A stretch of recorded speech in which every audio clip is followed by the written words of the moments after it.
સુરત શહેરમાં ઉનાળાના પ્રારંભે જ તાપમાનનો પારો આસમાને પહોંચી રહ્યો છે. હાલમાં ઉનાળાની શરૂઆત થઈ ગઈ છે અને સુરત શહેરમાં આકરી ગરમી પડી રહી છે. ત્યારે સુરત શહેરમાં રાંદેર પોલીસ અને જિંદગી જીવદયા અભિયાન ટ્રસ્ટ દ્વારા વૃષભ 4 રસ્તા ખાતે લોકોને વિનામૂલ્યે પાણીના કુંડા વિતરણનો કાર્યક્રમ યોજવામાં આવ્યો હતો. આ કાર્યક્રમમાં રાંદેર પોલીસ મથકના પીઆઈ સહિતના પોલીસ કર્મીઓ અને ટ્રસ્ટના લોકો જોડાયા હતા. આ કાર્યક્રમમાં 200થી વધુ કુંડાનું વિતરણ લોકોને વિનામૂલ્યે કરાયું હતું.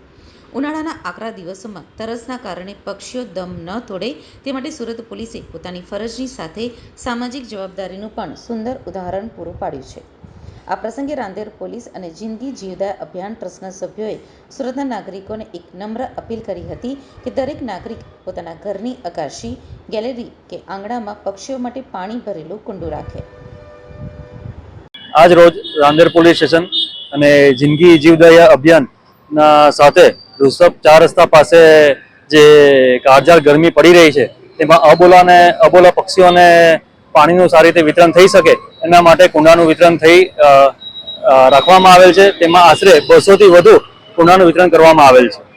વાત કરીએ તો જીવદયાની સાથે સંકળાયેલી સંસ્થાઓનો શું સંદેશો આપો?